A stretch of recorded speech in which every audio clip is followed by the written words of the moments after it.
Welcome to this video. We're really excited to share with you about our project. So we'll take a few moments to introduce ourselves. My name is Raul Gupta. I'm one of the physician coaches. Hello, and I'm Cecile Andreas. I'm another one of the physician coaches. I'm Tom Wright. I'm another one of the physician coaches. My name is Adrienne Peltonen, and I'm a project manager with the Rural Coordination Center of BC. And I'm Tracy Delu, and I'm a project and research facilitator with the Rural Coordination Center of BC. So QTC for RBC stands for Quality Team Coaching for Rural British Columbia, and it first came into existence around 2020. And the vision then, and still very much now, is fourfold. So the first one, to support rural healthcare teams. And this is because we know that healthcare teams in rural settings, they really face unique challenges in terms of access to resources, personnel, specific skills, and often they're geographically isolated. The second one was to build team competencies. At the beginning of the QTC program, our team conducted a literature review and found that the evidence supports that there are a number of competencies commonly found in high-functioning teams. Part of our vision is to support teams to notice where they are in relation to those competencies and really to work on what they need most. The third one is to meet unique team needs, because we know that as every person is different, every team is different. And we really want to focus on bringing out the wisdom of that specific team. And the final one is to support leadership capacity. We know that strong teams also need strong leadership. And in healthcare, sometimes we're thrown into leadership positions without any real support. We know that teams do really well when their leaders are given that extra support and extra coaching. Sometimes the question comes up, well, what is a team and how is it different from a group? And so here on the slide, you can see that there's, really three distinct aspects. A team is when a group of people come together for a common purpose. In other words, a shared hope and intention, and that there's this sense of interdependence that our ability to actually move forward together relies on each person fulfilling their functions. And that also creates a certain sense of accountability across the team to the shared goal. And that therefore we also become accountable to each other. We thought it'd be helpful just to maybe hear some of the types of teams that have engaged with this program. Here you can see a slide with various different teams that have worked with us. And as you read this list, I'm going to share with you some of the different intentions that people have also come in with.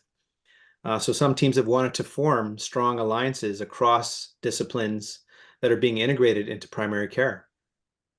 Some teams have wanted to co-create a meaningful vision of their purpose. Some teams have come in wanting to dissolve silos and heal rifts that get in the way of delivering high-quality patient care. We've had some teams that have wanted to create new pathways or infrastructures in service delivery that increases the quality and efficiency. Some teams have really wanted to cultivate enough team safety and collaboration that complex service gaps can be adequately addressed and healed. And finally, some teams have really wanted to spread their leadership and responsibilities across the team to optimize their engagement and sustainability. And so as you hear that list and as you look at these different teams, maybe you see yourselves in there that piques your interest and desire to explore engaging with us. In the program, you'll see this slide many more times. So I'm going to just take a moment to introduce you very briefly to the elements that, as Tom said, we identified in our literature review that support high-functioning teams in healthcare. So there are some elements that are based on who and how we are in the situation. So how am I aware of myself? How am I feeling today in terms of my well-being? And what's the situation and how do I adapt to it?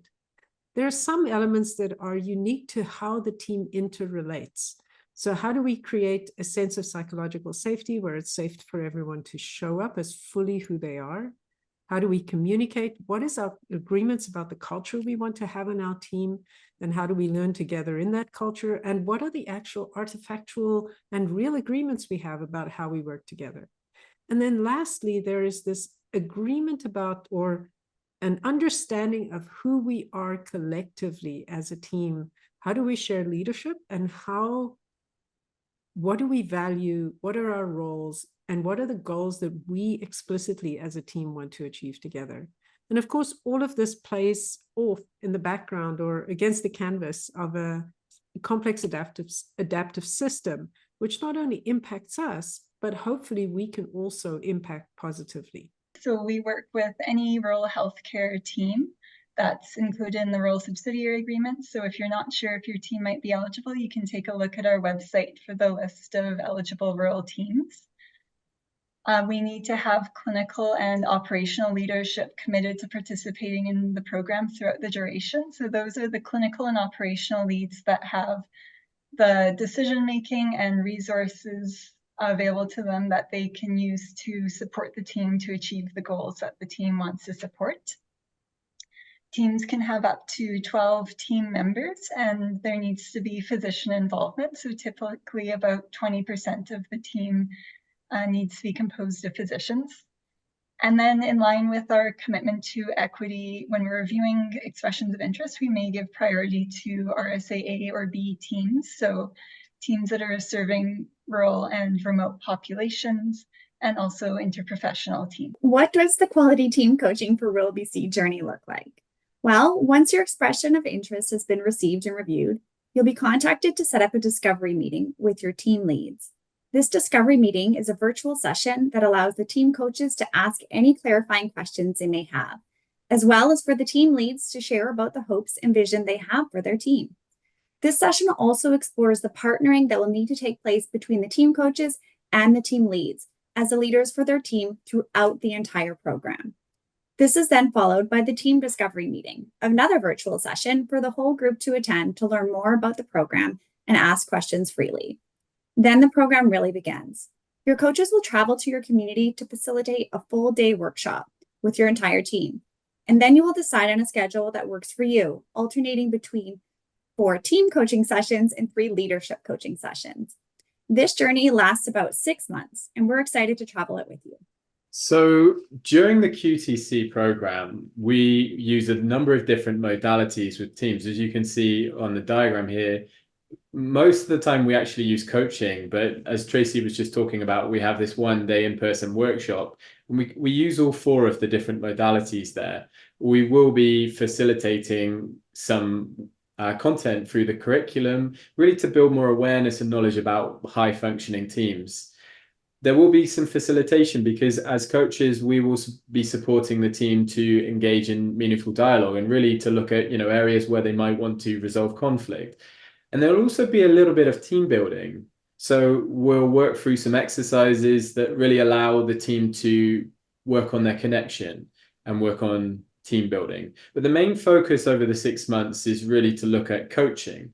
Coaching is focusing on the space between people, the relationships and the connections. And this really gives the team a safe environment to have honest conversations and work towards creating a vision.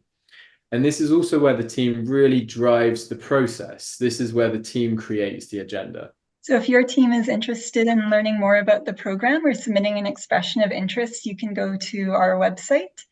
Or if you have any questions about the program, don't hesitate to email us, and our contact information is on the screen, and we'd be excited to work with your team.